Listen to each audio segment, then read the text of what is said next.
Para o pessoal do curso de radialismo do Senac, a gente vai estar conhecendo um pouco mais da história do rádio aqui na nossa região.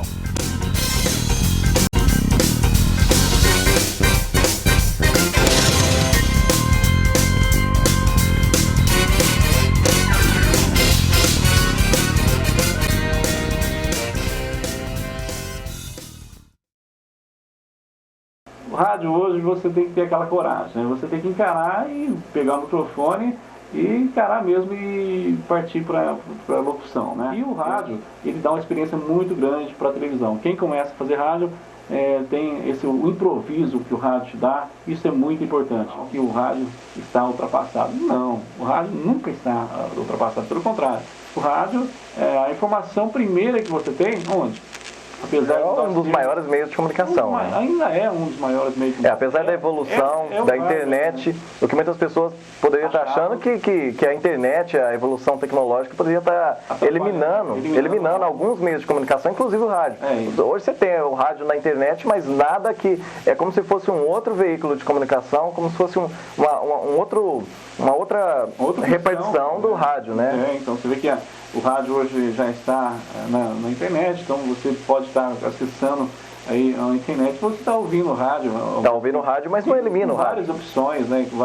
Você pode estar ouvindo um AM, você pode estar ouvindo um FM, então você vê que a evolução, o rádio também está acompanhando a evolução. Ele, com todo esse processo que foi aparecendo, o rádio ele ainda é um dos maiores veículos de comunicação em massa que atinge ainda todos os ouvintes, né? E agora na tua história, como é que você começou a trabalhar com rádio? Você já gostava e tinha...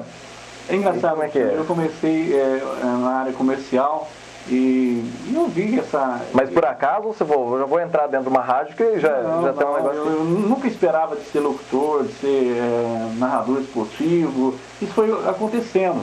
A partir do momento que você tem a oportunidade dentro de uma emissora, você entra dentro da emissora, você começa a se interessar. E foi o que aconteceu comigo. Hoje, atualmente, eu estou trabalhando na Nova Minas.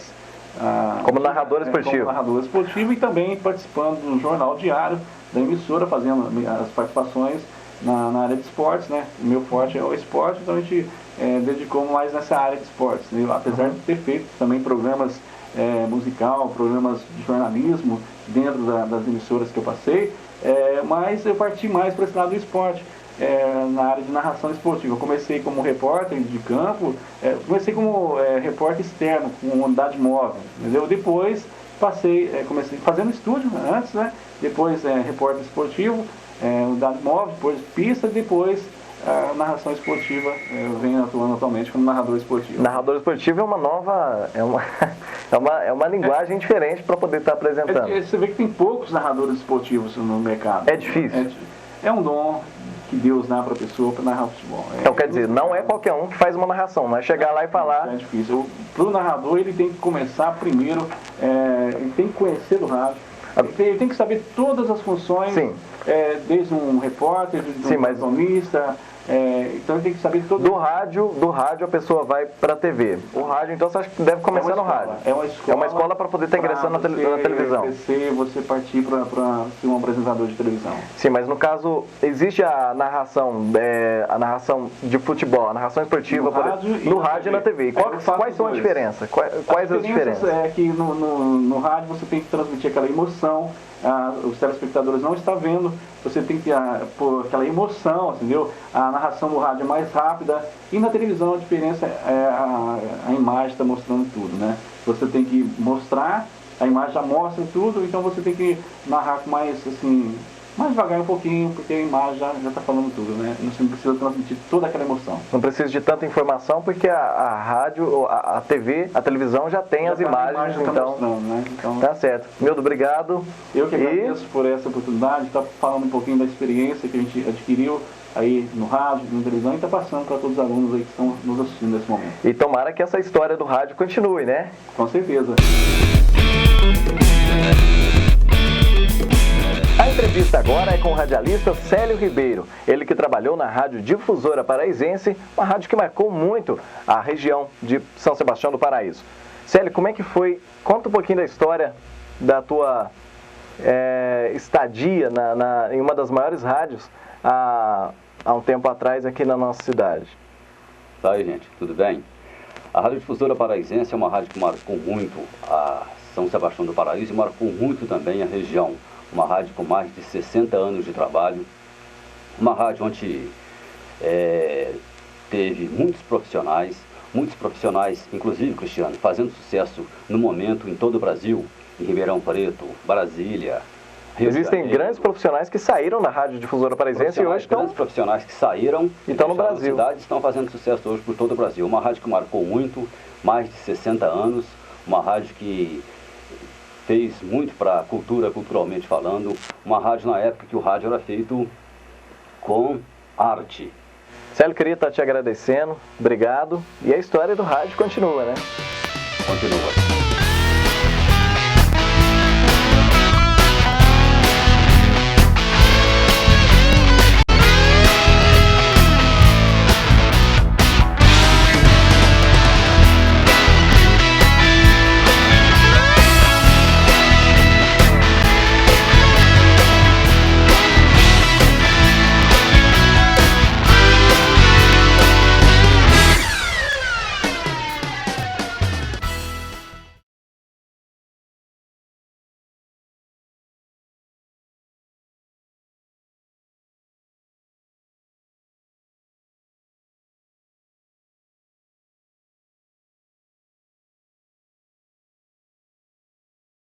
Eu falo agora com o Nelson Duarte, ele que é jornalista, radialista e diretor do jornal Sudoeste. Nelson, foram 3 rádios, na época que o rádio era o maior meio de comunicação. Como que foi esse? Uma experiência ímpar trabalhar no rádio. E realmente eu me iniciei no rádio em 1970, na Rádio Difusora Paraizense, que hoje atua sob novo prefixo, a Paraíso AM.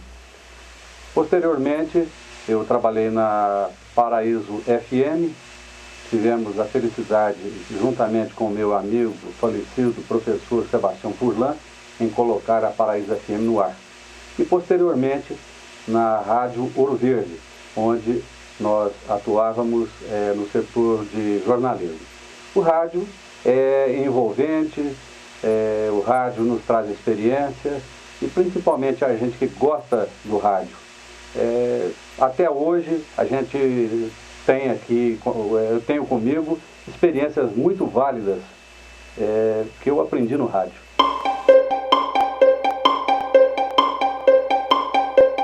Hoje em dia, a internet é uma ferramenta indispensável quando se fala em comunicação. Agora, na época, sem a internet, como é que era feita a divulgação dos noticiários? Olha, houve uma evolução. A princípio, as emissoras interioranas, e aí eu já peguei uma outra época, é bem verdade, mas vamos recordar assim, o estilo o que se usava as rádios do interior anteriormente, numa época mais remota. Ocorria o seguinte, a grande referência eram as emissoras das capitais, no caso a Rádio Nacional do Rio de Janeiro, e outras emissoras pegas em ondas curtas. Elas captavam as notícias através das agências de informações, a UPI, no caso a France Press e outras, e transmitiam essas notícias. No interior, normalmente havia o que se chamava de rádio escuta, que ainda hoje é usual.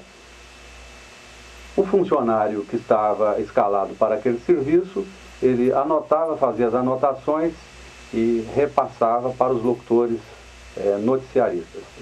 Chegava pronto. Houve época também, e aí sim eu já peguei nesta fase, que os noticiários eram feitos com o auxílio, principalmente daquilo que os jornais impressos estavam publicando naquele dia. Então, o funcionário encarregado recortava as notícias, colava num papel e a gente lia por ali. A princípio chamando as manchetes, depois lendo o noticiário. Mas uma reprodução, no caso do Estadão, da Folha de São Paulo, do Estado de Minas e outros jornais. Então, entremeado também com entrevistas feitas na cidade, que eram feitas assim, eram gravações sem muita qualidade, porque não havia essa facilidade dos cortes que há hoje nos estúdios. Então era feito assim muito artesanalmente, realmente era um processo difícil. Com o advento da internet, hoje a própria televisão, nos noticiários, nós notamos que o locutor do horário ali, ele se vale de um monitor na frente, de um computador, então em tempo ágil e tudo. Mas havia essa dificuldade sim. Então, transmitido a princípio pelas agências internacionais, retransmitidas pelas emissoras das capitais, até que chegasse aqui aos nossos rádios e escutas. E o rádio antigamente tinha uma equipe bem maior do que hoje em dia. Hoje em dia o próprio locutor já faz a própria sonoplastia. Agora, na época, como que era feita a sonoplastia, por exemplo? Que é difícil, né? Hoje em dia já é bem mais fácil, que você já tem o barulho, a sonoplastia de tudo. O barulho desejado hoje, barulho você encontra ele pronto, eletronicamente pronto. Nós recordamos que no rádio paraisense, no caso da Rádio Difusora Paraisense, haviam as radionovelas. E no caso das radionovelas, o sonoplasta usava de todo o artifício que ele podia.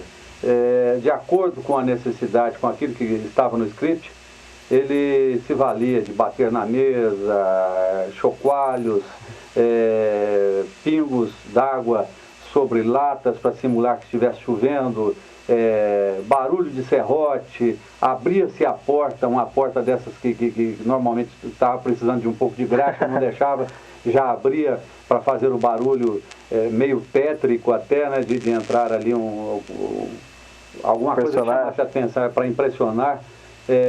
Então, latas, folhões que eram utilizados para se fazer trovões. Então, o sonoplasta era um verdadeiro artista que imprescindível, né, na radionovela, principalmente. Então, essa evolução hoje também, essa evolução tecnológica, hoje facilitou demais. Era comum garotos, alguns adolescentes que iam para os estúdios, iam para as técnicas de som e ficavam ao lado do profissional que estava trabalhando no horário. E, de repente, o locutor, em termos de locução, era mais complicado um pouco, mas em sonoplastia ele ficava ao lado. De repente, depois de alguns meses, ele já passava a fazer a sonoplastia. Ele trabalhava ali até como alguém que estava cobrindo folgas do profissional do horário. Era comum também alguns que trabalhavam na sonoplastia, com o tempo irem para a locução. Mas a gente lembra de alguns que permaneceram na sonoplastia por algum tempo e eram verdadeiros artistas. Havia uma interação entre o sonoplasta e o locutor, mesmo porque é o que dava um molho, que dava assim, vida aos programas. Trabalhar com um bom sonoplasta era gratificante. E eu menciono aqui o Miguel Rezende, que marcou época no rádio de São Sebastião do Paraíso. Era um sonoplasta que adivinhava o que o locutor precisava. Mas há, sim, aqueles que começaram como sonoplastas e, com o tempo, foram locutores e locutores bons. Você tem algum exemplo de algum locutor que começou na rádio na época e que depois se destacou ou na região, ou algum que se destacou em outra região do país? A Rádio Difusora Paraisense, ela foi um verdadeiro celeiro de bons locutores. E aí a gente volta na época áurea do rádio brasileiro, que a grande referência era a Rádio Nacional do Rio de Janeiro, a maior emissora da América Latina. Havia em São Sebastião do Paraíso uma locutora que se chamava Maria Terezinha, que saiu aqui de Paraíso e foi trabalhar diretamente na Rádio Nacional. No primeiro teste, passou e já foi para o ar. Eu menciono também o professor Nelson Jabur, que saiu de Paraíso, trabalhou na Rede Globo de rádio, que englobava a Rádio Tamoio e outras emissoras do grupo. Praticamente não houve teste. O Nelson Jabur trabalhou, já chegou e apresentou o programa. Eu me lembro também de Márcio Lauria, que atuou no rádio Belo Horizontino, trabalhou na Itatiaia, na Guarani, na Inconfidência. Menciono outros também que só não foram para grandes emissoras porque resolveram ficar por aqui mesmo, mas tinham plenas condições disso. No caso do Dr. Fábio Mirídio, locutor que marcou época no Rádio Paraísense, Odete Nogueira de Melo, lembraria também Antônio Soares Jacmo, de uma cultura espetacular, o próprio Zezé Amaral, que era diretor da emissora. E eu mesmo, já que falo no Zezé Amaral, eu acho importante lembrar também do filho dele, jornalista conhecido, Gilberto Amaral, conhecidíssimo, colunista social em todo o país, atua em Brasília, onde é um dos mais conceituados. O Gilberto Amaral trabalhou na TV Tupi. Gilberto trabalhou em grandes emissoras de Belo Horizonte, do Rio de Janeiro também, salvo o melhor juízo, até na Rádio Nacional. Um grande expoente. Eu diria também José Alcântara, que era gerente da emissora em São Sebastião do Paraíso, grande cultura. São pessoas que marcaram. É bem verdade que depois disso nós tivemos aqui Paulinho Paradise, que trabalhou o Paulo de Tarso Pucci, que trabalha no rádio em Ribeirão Preto, é um dos locutores apresentadores da TV Clube em Ribeirão Preto, saiu do Rádio Paraísense. Mais recentemente eu lembro também do Chiquinho Piquitito, que atua no Rádio Esportivo, ele é locutor da Rádio Inconfidência e de emissoras de TV em Belo Horizonte. Enfim, é uma longa história e certamente eu estou faltando aqui com outros nomes, mas são tantos que realmente seria difícil, assim, no momento, lembrá-los todos. Tá certo. Nelson, agora qual que é o seu ponto de vista no rádio que é feito hoje em dia? Olha, eu penso que a grande função do rádio, e quando eu falo rádio, eu penso de uma maneira abrangente. Eu penso que o rádio perdeu um pouco em comunicação.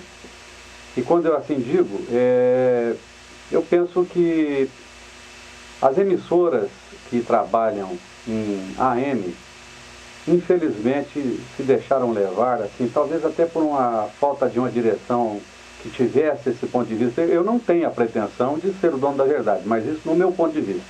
As emissoras pecaram em querer deixar que as suas programações colassem muito, se espelhassem muito no que é feito no rádio em frequência modulada, no rádio FM.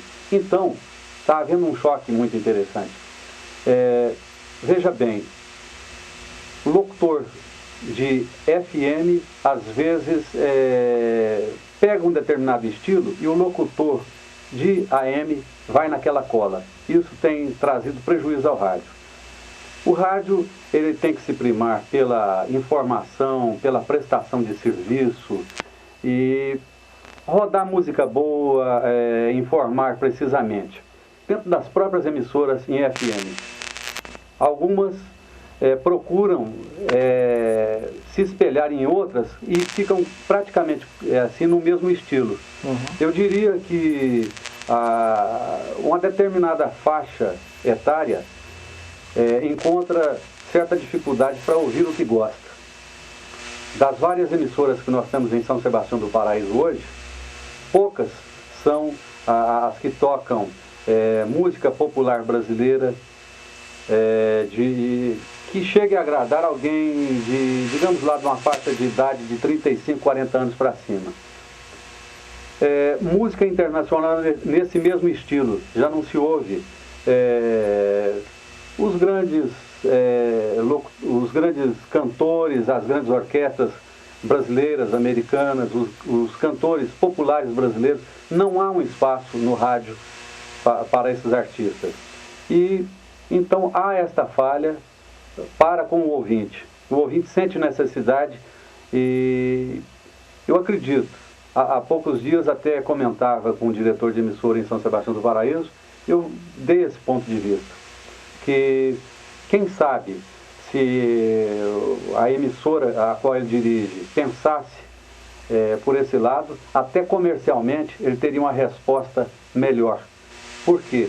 Porque o público maduro é aquele que anuncia, é aquele que tem possibilidade de patrocinar um programa, e às vezes ele acaba ouvindo alguma coisa de tabela porque o filho está ouvindo, mas ele não tem assim um horário específico. São poucos os horários que há uma música para um repertório, para quem gosta de uma música de uma determinada faixa, conforme eu disse. Então, eu penso que houve um choque entre o que se faz no rádio AM e o rádio FM. Porque o rádio de ouro, o rádio da época ouro foi o rádio na amplitude modulada, ou seja, o rádio AM. Então você acha que na entrada, no surgimento do FM, você acha que houve um choque? Houve um choque. Agora, prova é que essas emissoras que trabalham com esse estilo maduro, dá certo, é o seguinte, a própria Rádio Bandeirantes, que aí está, a própria Jovem Pan, que são grandes referências quando se fala em medição de audiência. Toda pesquisa aponta essas emissoras como referenciais. Eu penso também que, por outro lado, se as emissoras que trabalham em frequência modulada tivessem um espaço para noticiários breves, informações de interesse do ouvinte, entremeando música boa, música de qualidade, com informação de qualidade, é que seria o ideal. Então, houve uma perda cultural até. Cultural. Houve um prejuízo, sim, que com o tempo certamente será corrigido. Tá aí Nelson Duarte, um dos maiores mitos do rádio da região. E, Nelson, obrigado. Eu agradeço pela sua atenção. Quem gosta de rádio sempre sente assim, muita alegria em falar naquilo que já fez, no que gostaria de estar vendo, sobre a história do rádio. E eu sinto assim, gratificado pelo seu convite. E eu que agradeço. Você só exagerou quando disse que eu sou um mito do rádio. Nada disso. Eu sou um entusiasta do rádio em São Sebastião do Paraíso e sinto lisonjeado pelo seu convite. Muito obrigado. Obrigado, Nelson. E a história do rádio continua.